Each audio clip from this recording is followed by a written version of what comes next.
Berikut kita simak terlebih dahulu rangkaian kegiatan dari ASEAN Summit ke-43 pada 7 September 2023. Ya, KTT ke-20 ASEAN India dilaksanakan di Jakarta Convention Center pada 7 September 2023 pukul 9 hingga 10 waktu Indonesia Barat. Kemudian dilanjutkan dengan KTT ke-18 Asia Timur masih di lokasi yang sama, JCC pada 10.15 hingga 12.15 waktu Indonesia Barat. Kemudian KTT ketiga ASEAN Australia 13.20 hingga 12.15 hingga 13.20 waktu Indonesia Barat.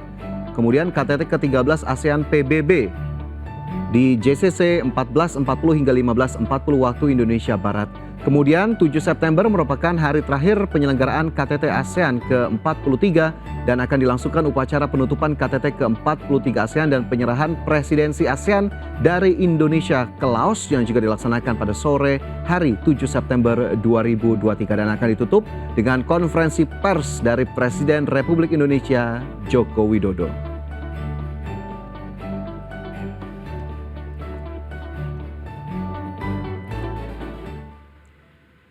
Dan untuk mengetahui bagaimana jalannya acara KTT ASEAN 2023 sudah tersambung dengan rekan kami Kezia 7. Kezia, silakan dengan laporannya.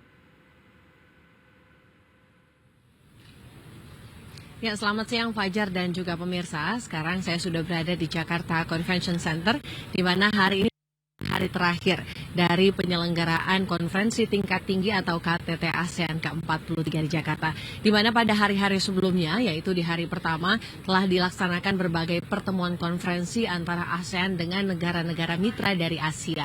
Sedangkan di hari kedua juga telah berlangsung penyelenggaraan konferensi antara ASEAN, negara-negara ASEAN dengan juga negara-negara mitra dari Barat. Dan pada hari ini, di hari terakhir 7 September, akan ada agenda yang sudah berlangsung sejak tadi pagi pukul 9, di mana agendanya adalah KTT ASEAN dengan India, kemudian KTT Asia Timur, dan dilanjutkan dengan KTT ASEAN dengan UN atau United Nations PBB, dilanjutkan dengan KTT ASEAN dengan Australia, dan pada sore hari nanti akan ditutup dengan acara penutupan KTT ASEAN ke-43 oleh Presiden Joko Widodo, di mana menariknya nanti sore pukul 16.40 waktu Indonesia Barat juga akan ada penyerahan keketuaan ASEAN selanjutnya di tahun depan, yaitu kepada negara Laos. Sementara pemirsa, sejauh ini pada waktu saat ini sudah berlangsung berbagai pertemuan dari agenda yang telah dijadwalkan pada hari ini, di mana tadi pagi dimulai dengan KTT ASEAN dengan India. KTT ASEAN dengan India dihadiri langsung oleh Presiden Republik Indonesia Joko Widodo dan juga Perdana Menteri dari India, yaitu adalah Narendra Modi, di mana pada pertemuan tersebut dibahas berbagai sejumlah penguatan kerjasama, mengingat India dan juga Indonesia telah membangun kerjasama lebih dari 3 dekade maksud kami atau 30 tahun, di mana kerjasama juga melingkupi berbagai hal dan salah satu yang di-highlight dalam pertemuan tersebut ialah bagaimana penguatan ekonomi antara kedua negara khususnya terkait dengan sektor pangan.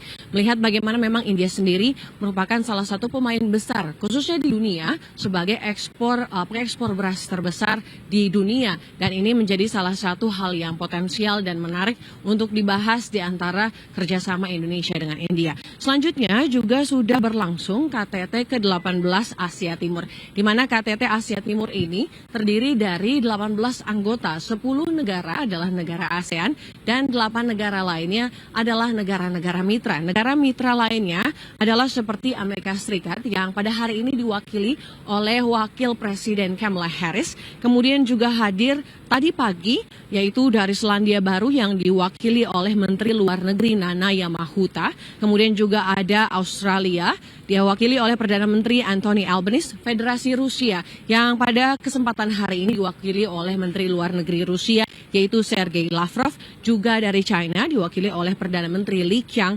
Jepang, Korea Selatan dan juga India. Pada KTT Asia Timur tadi pagi sempat dibahas mengenai bagaimana isu-isu penting khususnya isu yang saat ini masih panas terkait dengan krisis iklim, pemirsa. Di mana krisis iklim memang jadi salah satu hal yang di-highlight oleh Pacific Island Forum yang juga hadir diwakili oleh Kepulauan Cook.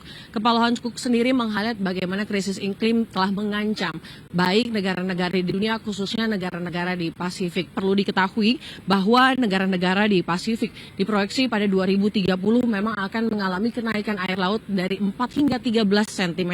Dan ini merupakan salah satu hal yang penting kemudian di-highlight pada KTT Asia Timur, di mana banyak sekali negara-negara di Kepulauan Cook sendiri atau di Samudra Pasifik yang terancam oleh gelombang badai dan juga kenaikan air laut. Dan climate change ini diharapkan bisa ke depannya menjadi salah satu solusi konkret bagi dunia, khususnya dicanangkan melalui ASEAN dengan adanya pertemuan pada hari ini. Dan baru saja berlangsung dan baru saja berakhir press conference yang diadakan di Media Center Jakarta Convention Center pada hari ini, di mana hadir langsung di ruangan ini sempat kami berbincang dan kami temui dalam press conference yaitu Sekretaris Jenderal dari United Nations atau PBB, yaitu Antonio Guterres, di mana Antonio Guterres sendiri menyambut baik adanya penyelenggaraan KTT ASEAN ke-43 dan mengakui sendiri bagaimana ASEAN sebagai epicentrum of growth ini berperan penting dalam pertumbuhan ekonomi dunia. Apalagi seperti yang diproyeksikan oleh ADB dan IMF, bagaimana pertumbuhan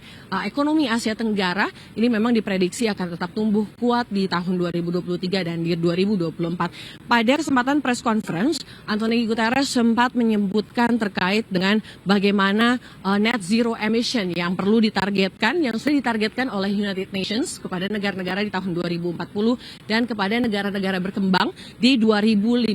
Dan ini menjadi salah satu komitmen yang diharapkan terjadi dan terus dikejar oleh negara-negara sebagai anggota Perserikatan Bangsa-Bangsa atau PBB. Kemudian Antonio Guterres juga sempat menyampaikan terkait dengan transisi energi yang berkelanjutan sebagai sebuah upaya untuk mendukung adanya krisis iklim ini segera berakhir dan transisi kepada energi yang lebih ramah lingkungan, di mana Antonio Guterres sendiri mengatakan bahwa perlunya ada infrastruktur ekonomi hijau yang perlu di-highlight dalam KTT ASEAN ke-43 ini. Kemudian terkait dengan proteksionisme di dalam hal ketahanan pangan, kemudian dipertanyakan bagaimana ketahanan pangan bisa terus berlanjut dengan adanya di satu sisi negara-negara yang melakukan proteksionisme dari segi ekspor dan impor khususnya di bahan-bahan pangan.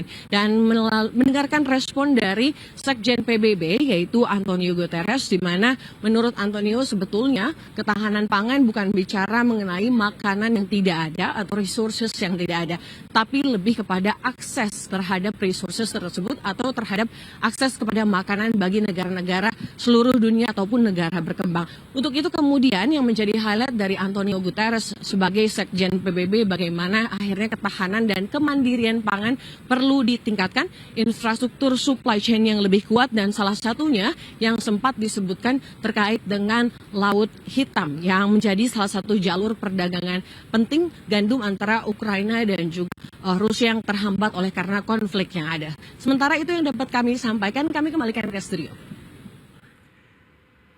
Ya, terima kasih rekan Kezi atas laporannya yang komprehensif dan selamat bertugas kembali.